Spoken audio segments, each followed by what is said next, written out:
2026년 3월 4일 오후 3시 30분 서울 중구 하나은행 딜링룸입니다. 직원들의 얼굴이 굳어 있습니다. 아무도 말이 없습니다. 화면에는 빨간 숫자가 폭포처럼 쏟아지고 있습니다. 코스피 5093, 하락률 12.06%, 코스닥은 978, 천선이 무너졌습니다. 오전에는 매도 사이드카가 발동됐습니다. 서킷 브레이커까지 터졌습니다. 시장이 두 번이나 멈췄습니다. 그런데 말입니다. 불과 이틀 전만 해도 코스피는 6천선을 유지하고 있었습니다. 올해 2월 말까지 48%나 올랐습니다. 코스피 기적이라는 말이 뉴스에 나왔습니다. 퇴직연금을 주식형으로 바꾼 분들이 수익률 30%를 바라보며 흐뭇해하던 바로 그 날들이었습니다. 그런데 더 기가 막힌 사실이 있습니다. 오늘 이 하락은 단순한 조정이 아닙니다. 1983년 코스피가 생긴 이래 43년 역사상 한 번도 없던 날입니다. 2001년 9.11 테러 당시 기록인 12.02%. 그것을 넘어선 역대 최대 하락입니다. 삼성전자는 단 하루 만에 11.74%가 사라졌습니다. SK하이닉스는 9.58%, 코스닥은 14%가 증발했습니다. 지금 이 순간 퇴직연금 잔액 화면을 열기 무서운 분들이 계실 겁니다. 그 마음 충분히 압니다. 왜일까요? 미국 나스닥은 1% 빠진 날에 왜 한국만 혼자 12%가 무너진 걸까요? 도대체 이 사이에 무슨 일이 있었던 걸까요? 진짜 이유는 따로 있습니다. 그리고 더 무서운 사실은 이게 끝이 아니라 이제 막 시작됐을 수도 있다는 점입니다. 지금부터 그 숨겨진 구조를 파헤칩니다. 당신이 퇴직연금이나 노후 자산을 갖고 계신 분이라면 반드시 끝까지 들어야 합니다. 끝까지 집중해 주십시오. 시작하기 전에 구독과 좋아요, 그리고 알림 설정 한 번씩만 부탁드리겠습니다. 여러분의 작은 관심이 더 좋은 콘텐츠를 만드는 큰 힘이 됩니다. 자, 그럼 지금부터 시작하겠습니다. 오늘 이 장면은 역사에 기록될 겁니다. 2026년 3월 4일 코스피가 12.06% 하락하며 698포인트가 사라졌습니다. 종가 5093, 포인트 54, 코스닥은 14%가 빠지며 천선이 무너졌습니다. 종가 978, 포인트 44. 숫자만 보면 실감이 나지 않으실 겁니다. 그래서 장면으로 말씀드리겠습니다. 오전 9시 조금 넘어 매도 사이드카가 발동됐습니다. 시장이 멈췄습니다. 그리고 서킷 브레이커가 터졌습니다. 매수 주문이 실종됐습니다. 개인 투자자들이 매수를 완전히 멈춘 겁니다. 전쟁 장기화 가능성이 대두되자 아무도 손을 쓰지 않았습니다. 시가총액 상위 10개 종목이 전부 하락했습니다. 삼성전자 11.74% 하락, 종가 172,200원.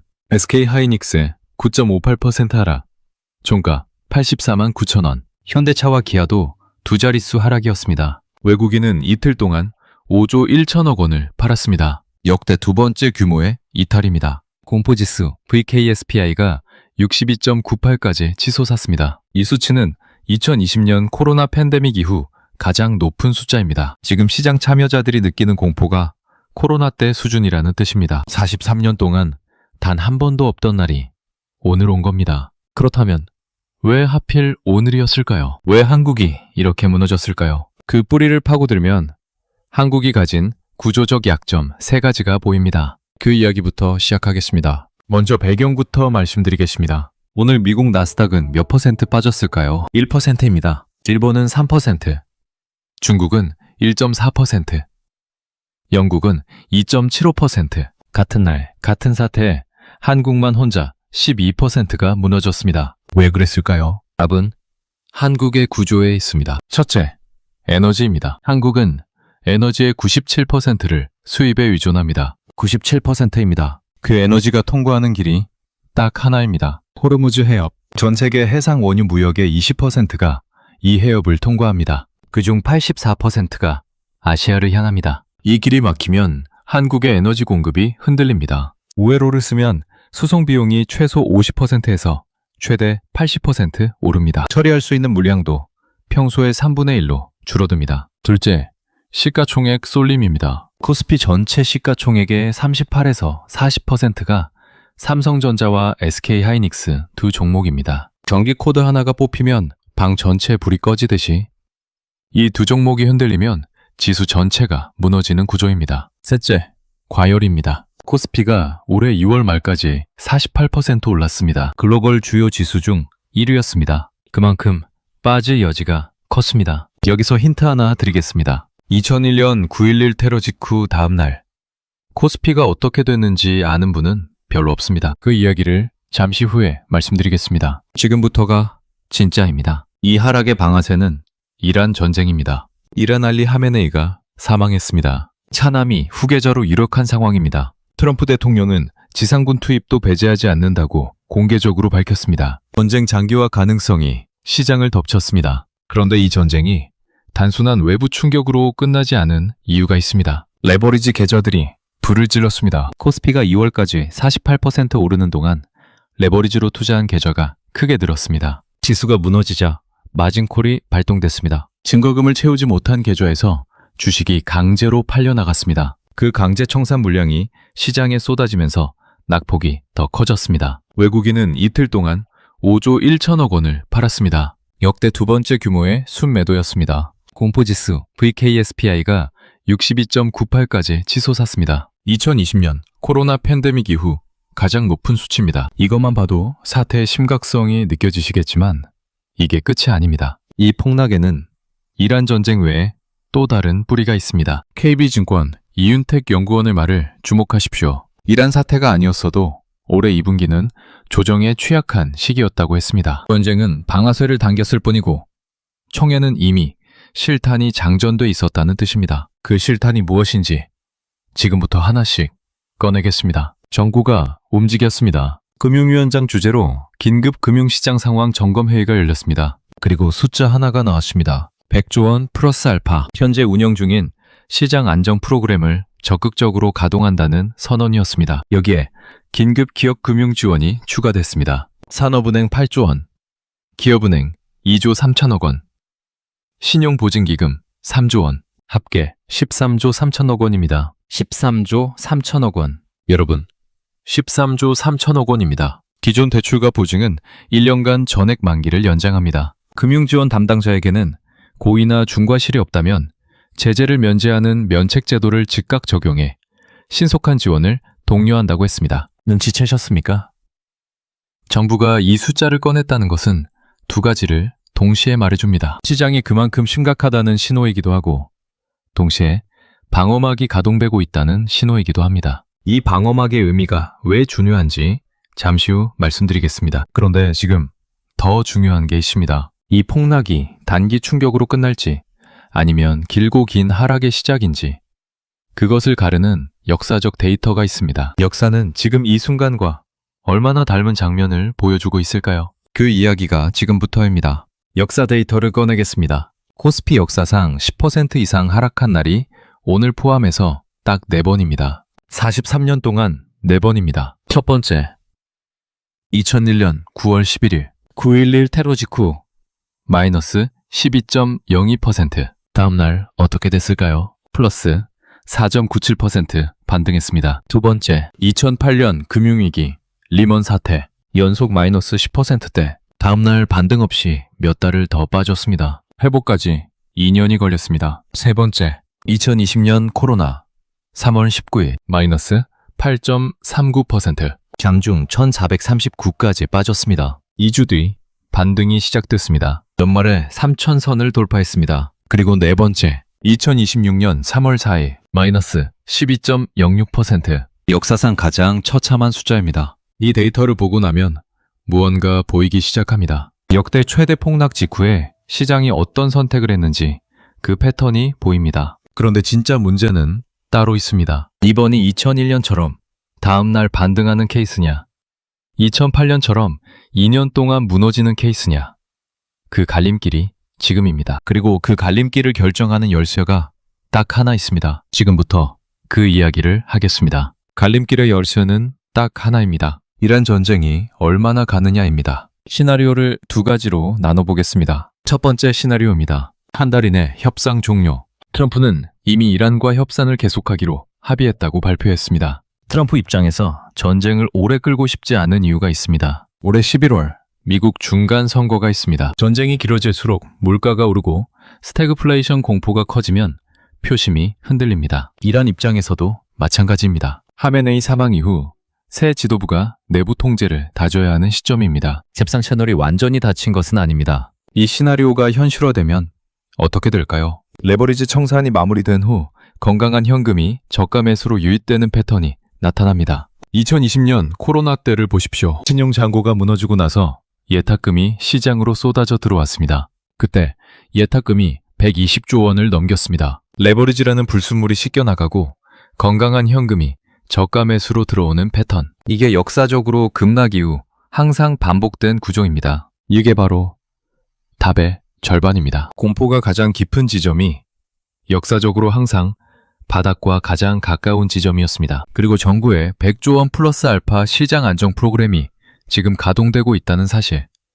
이것이 그 의미입니다. 더 무서운 건 지금부터입니다. 두 번째 시나리오입니다. 전쟁 30일 이상 장기화. 형세가 이상합니다. 이란이 카타르를 공격했습니다. 카타르가 어떤 나라인지 아십니까? 중동에서 이란과 가스전을 공유하는 사실상 이란에 가까운 나라입니다. 사우디아라비아가 이란을 제재할 때 동참을 거부했던 나라입니다. 그 카타르를 이란이 먼저 때렸습니다. 자기 우군을 자기가 먼저 공격한 겁니다. 잽삼을 생각하는 나라라면 절대 할 수 없는 짓입니다. 이란의 국토 면적은 한국의 18배입니다. 인구는 8,900만 명. 주요 군사시설은 지하 100m 화강암 속에 박혀 있습니다. 공습만으로 체제를 무너뜨린 나라는 역사상 없습니다. 리비아는 7개월 동안 9,700회 폭격을 받았지만 결국 지상군이 들어가서야 정권이 무너졌습니다. 리비아 인구는 660만 명입니다. 이란은 그 13배입니다. 전쟁이 30일을 넘어가면 경기 침체 확률이 75%에 달한다는 분석이 있습니다. 원유 가격이 배럴당 $100를 넘는 순간 수입 물가가 오르고 기업 이익이 줄고 금리 인하는 멈춥니다. 그 악순환이 시작되면 코스피는 고점 대비 추가 20% 조정까지 열려 있습니다. 계산하면 4,850선 부근입니다. 더 무서운 이유가 따로 있습니다. 이제 가장 중요한 이야기입니다. 더 무서운 이유를 말씀드리겠습니다. SK하이닉스 최태원 의장이 직접 한 말이 있습니다. HBM의 마진율이 60%가 넘습니다. 그런데 일반 디램 마진은 80%입니다. HBM보다 일반 칩을 파는 것이 더 이익인 아이러니한 상황이라고 했습니다. 여러분, 이 말의 무게를 아십니까? 우리가 AI 반도체 슈퍼사이클이라고 기대했던 HBM, 그것이 오히려 이익률 면에서 일반 디램보다 못하다는 겁니다. 미국 빅테크들의 AI 투자 방향이 바뀌면 반도체 수요 구조 자체가 흔들릴 수 있습니다. KB증권 이윤택 연구원이 말했습니다. 이란 사태가 아니었어도 올해 2분기는 조정에 취약한 시기였다고. 이제 답이 완전히 보입니다. 이번 폭락의 진짜 구조는 이겁니다. 이란 전쟁이라는 외부 충격, AI 반도체 기대의 균열, 48% 과열의 역습, 레버리지 청산, 쓰나미. 이 네 가지가 한꺼번에 터졌습니다. 전쟁이 끝난다고 해서 모든 종목이 전고점으로 돌아가지는 않습니다. AI 투자 방향이 바뀌면 반도체 수요 구조가 흔들릴 수 있고, 그렇다면 삼성전자와 SK하이닉스가 전고점을 회복하는데 전쟁 종료 외에 추가 변수가 필요합니다. 지금 이 구조를 모르고 무작정 버티면 틀린 종목에서 틀린 타이밍을 기다리는 일이 됩니다. 그럼 도대체 왜 이렇게 된 걸까요? 이 충격이 한국 경제 전체로 어떻게 번져나가는지 그 도미노를 지금부터 보여드리겠습니다. 이 구조가 도미노처럼 이어집니다. 이란 전쟁 장기화, 호르무즈 봉쇄, 한국 에너지 수입 비용 상승. 에너지 비용이 오르면 제조업 원가가 오릅니다. 제조업 원가가 오르면 수출 기업 이익이 줄어듭니다. 기업 이익이 줄면 고용이 흔들립니다. 고용이 흔들리면 가계 소비가 줄고, 소비가 줄면 내수 기업도 쓰러집니다. 여기에 원유 가격 상승이 수입 물가를 밀어올리면 한국은행은 금리를 내리지 못합니다. 오히려 올릴 수도 있습니다. 금리가 오르면 어떻게 됩니까? 부동산 대출이자가 오릅니다. 한국의 가계부채는 국내 총생산 대비 100%를 넘습니다. 이 연결고리가 한 번에 당겨지는 것이 지금 상황입니다. 외국인이 이틀에 5조 1천억 원을 팔았다는 것. 코스닥 천선 붕괴. 이것은 단순한 주가 숫자가 아닙니다. 한국 경제의 구조적 취약점이 전쟁이라는 외부 충격에 얼마나 빠르게 노출되는지를 보여주는 신호입니다. 그리고 지금 이 도미노가 구체적으로 어떤 사람의 삶을 바꾸고 있는지 그 이야기를 드리겠습니다. 이게 끝이 아닙니다. 서울 노원구에 사는 박 씨는 올해 62살입니다. 2년 뒤 정년퇴직을 앞두고 지난해 말 퇴직연금을 주식형으로 전환했습니다. 2월 말까지 수익률이 30%를 넘겼습니다. 코스피 기적이라는 말이 뉴스에 나오고 주변에서도 다들 수익이 났다고 이야기할 때였습니다. 조금 더 욕심을 냈습니다. 3월 4일 오후 계좌를 열었습니다. 플러스 30%가 마이너스 5%로 바뀌어 있었습니다. 단 이틀 만에 벌어진 일입니다. 박 씨만의 이야기가 아닙니다. 2026년 코스피 급등기에 퇴직연금이나 개인형 퇴직연금을 주식형으로 바꾼 분들, 적립식 펀드를 늘린 분들, 지금 비슷한 상황에 놓여 있습니다. 은퇴를 2년, 3년 앞두고 자산을 지키는 것이 불리는 것보다 더 중요한 시기에 이런 충격이 왔습니다. 지금 패닉에 전부를 팔아치우는 분들이 계십니다. 그 마음 이해합니다. 그러나 역사는 이렇게 말합니다. 패닉에 전부를 팔아치운 사람은 역사적으로 항상 후회했습니다. 2020년 코로나 때 코스피가 1439까지 무너졌을 때 전부를 팔아치운 분들, 불과 2달 뒤 1700이 회복됐고 연말에는 3000선을 돌파했습니다. 그렇다면 지금 우리는 어떻게 해야 할까요? 지금 당장 해야 할 행동 3가지를 말씀드리겠습니다. 첫 번째, 주가 화면이 아니라 협상 뉴스를 보십시오. 트럼프는 이미 이란과 협상을 계속하기로 합의했다고 발표했습니다. 이란 쪽에서 대화 가능성을 배제하는 발언이 나오긴 했지만 채널이 완전히 닫힌 것은 아닙니다. 미국이 먼저 협상 신호를 보내는 뉴스, 그리고 호르무즈 유조선 통행량이 평소의 80% 이상으로 회복된다는 뉴스, 이것이 반등의 시작 신호가 됩니다. 지금 계좌 화면을 들여다보며 공포를 키우는 것보다 이 신호를 기다리는 것이 훨씬 현명합니다. 두 번째, 레버리지 청산이 마무리되는 시점을 확인하십시오. 레버리지 계좌는 급락 시작 후 보통 3에서 5 거래일 안에 대부분 청산이 마무리됩니다. 3월 3일부터 계산하면 이번 주 안에 청산 물량이 어느 정도 소화됩니다. 그 이후 시장이 안정을 찾는지가 진짜 바닥의 신호입니다. 청산 물량이 쏟아지는 동안의 추가 매수는 위험합니다. 청산이 끝난 후 외국인이 다시 담기 시작하는 종목을 주시하십시오. 그 종목들이 다음 사이클의 주인공이 됩니다. 세 번째, 내 자산에서 지켜야 할 것과 조정해야 할 것을 냉정하게 구분하십시오. 정부의 100조 원 플러스 알파 시장 안정 프로그램과 13조 3천억 원 기업 금융 지원은 시장이 완전히 무너지는 것을 막는 방어막입니다. 그러나 이것이 개인의 계좌를 지켜주지는 않습니다. 수익이 나 있는 종목은 일부 정리해서 현금 비중을 높이십시오. 펀더멘탈이 무너진 종목과 단순히 지수 때문에 빠진 종목을 구분하십시오. 전쟁이 끝나도 AI 투자 방향이 바뀌면 반도체 수요 구조가 흔들릴 수 있습니다. 모든 종목이 정고점으로 돌아가지는 않습니다. 은퇴를 앞두고 계신 분들일수록 지금은 수익을 극대화하는 시기가 아니라 잃지 않는 시기임을 기억하십시오. 마지막으로 정리하겠습니다. 2026년 3월 4일 코스피는 43년 역사상 최대 하락인 12.06%를 기록했습니다. 코스닥은 14%가 빠지며 천선이 무너졌습니다. 한국이 유독 많이 빠진 이유는 3가지입니다. 에너지 97%, 수입 의존, 삼성전자와 SK하이닉스 시총 집중, 48% 과열, 플러스 레버리지 청산. 이 3가지가 이란 전쟁이라는 방아쇠와 동시에 터졌습니다. 역사는 이렇게 말합니다. 2001년 9.11 이후 다음날 플러스 4.97% 반등.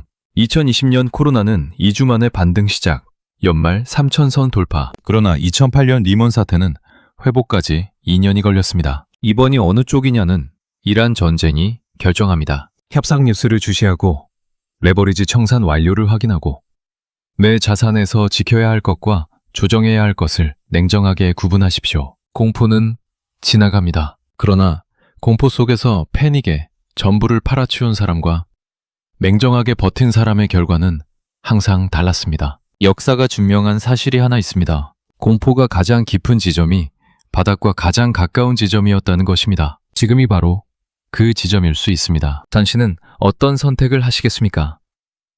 선택은 지금입니다. 여러분은 어떻게 생각하시나요?